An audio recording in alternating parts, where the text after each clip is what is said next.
Isang pinagpalang araw sa inyong lahat. Tayo po'y magninilay sa salita ng Diyos, ang pinagmumulan ng awa ng ating buhay, ang salitawa. Today, my dear brothers and sisters, we are celebrating the memorial of Saint Damasus I. He is a Pope. In our Gospel reading today, Jesus speaks about John the Baptist to the crowds, and he is praising the role that John the Baptist did because he ushered the coming of the Messiah, referring to himself, our Lord Jesus Christ. And there are two statements in our gospel reading today that our Lord Jesus Christ mentions about John the Baptist. The first is, sinabi ni Jesus, "Amen, I say to you, among those born of women, there has been none greater than John the Baptist." Meaning, he's praising the role of John the Baptist, the precursor of the Messiah. And Jesus continues, "Yet the least in the kingdom of heaven is greater than he." Bakit ganito po ang salita ni Jesus? Pinuri niya, pero sabi ni Jesus, "Yet the least in the kingdom of heaven is greater than he."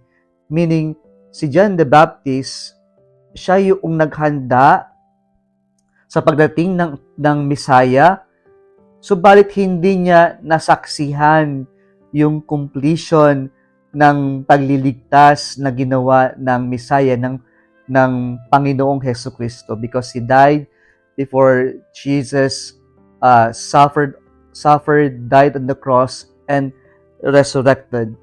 And so, the Lord is emphasizing here, how blessed are we who witness the blessings that comes from the Lord Himself. How blessed are we to receive Jesus, to have Jesus in our midst. That is exactly the point of our Lord in His words in our gospel reading today. Pangalawa, sinabi pa ni Jesus, si John the Baptist is Elijah, the one who is to come. And alam niyo, si Elijah ay isang magiting na propeta na hindi namatay, at the Jews are actually expecting him to come. And when he comes, the Messiah has already arrived. Kaya po, nung sinabi ni Jesus na si Juan Bautista ay si Elijah, ibig sabihin, siya na yung hinihintay nilang Messiah. Magpapahayag to, mga kapatid, na si Jesus ang ating tagapagligtas, si Jesus ang ating pag-asa, na siyang ipinapahayag ng ating unang pagbasa ngayon from the book of the prophet Isaiah. And so, whatever situation we may be, there is hope in the Lord.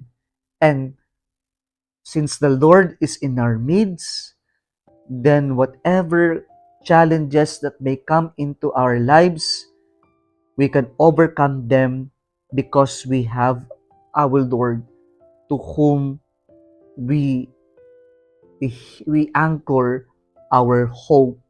And when we anchor our hope in Him, then we are assured of victory, of salvation and redemption.